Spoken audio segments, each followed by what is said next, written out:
Bila orang kata DAP ni anti-Islam, hampa tak percaya. Bila orang kata DAP ni nak pecahkan Melayu, hampa tak percaya. Bila orang kata DAP ni resis, hampa tak percaya. Oh, konon DAP dah tak bermuka-muka lah. Oh, konon DAP multiracial lah, apa bagai lah. Bila orang kata DAP ni nak tunggang Melayu, hampa tak percaya. Nak jadi bara DAP, nak jadi anjing DAP. Kalau hampa nak tahu rupa sebenar DAP laknatullah ajma'in ni macam mana, ni mai aku bagi hampa dengar. Kalau kau perhatikan DAP punya kerjasama politik ni kan, DAP dah merosakkan lebih kurang 5-6 pimpinan Melayu tau. Dia kerja dia lompat daripada satu pimpinan Melayu ke satu pimpinan Melayu ke satu pimpinan Melayu yang lain. Contohnya dia mula dulu-dulu dia dengan Kuli. Kuli lah segala hebatnya. Lepas tu bila Kuli dah tak boleh deliver votes dekat dia makin Kuli. Lepas tu bila dia perlu pergi peluk PAS, dia lepas lah, baguslah Tok Guru lah, inilah bla bla bla bla bla. Dia pun dah jadi parti yang besar sebab orang lagi duduk sokong semua. Lepas tu bila dia dah buat hal dia, bila nampak lagi sikit, dia mula masuk PAS dengan PKR pun macam tu.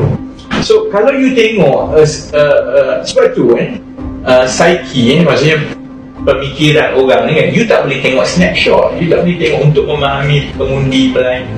You tak boleh tengok snapshot psyche dia 2-3 bulan, setahun yang lepas, kena tengok 40 tahun.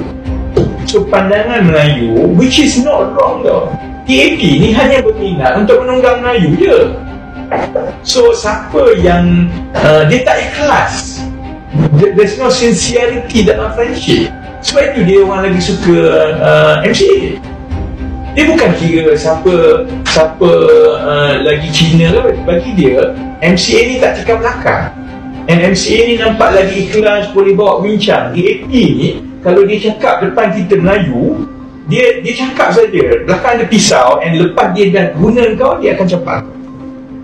And that is actually not wrong. You cannot blame pandangan Melayu keseluruhan kalau dia berpandangan begitu. Sebab memang macam tu pun. Lepas satu-satu tengok. Sekarang dia Ludah Anwar. Nanti bila dia dah tak guna Mahathir, dia makin Mahathir pula. So dia sebab DAP ni dia punya kegilaan untuk menjunjung semata-mata untuk dapat undi Melayu. Kalau sokong pak-pak lah, sampai peluk-peluk semua. Actually it's not good tau. So Melayu pandangan ialah DAP ni memang ada agenda dan tidak. Sebab itu non-Malays dalam PKR tak ada isu tu. Dia tak ada benci non-Malay dalam PKR. It's only DAP. Sebab apa? Sebab rekod dia tu ialah memang tak ada keikhlasan.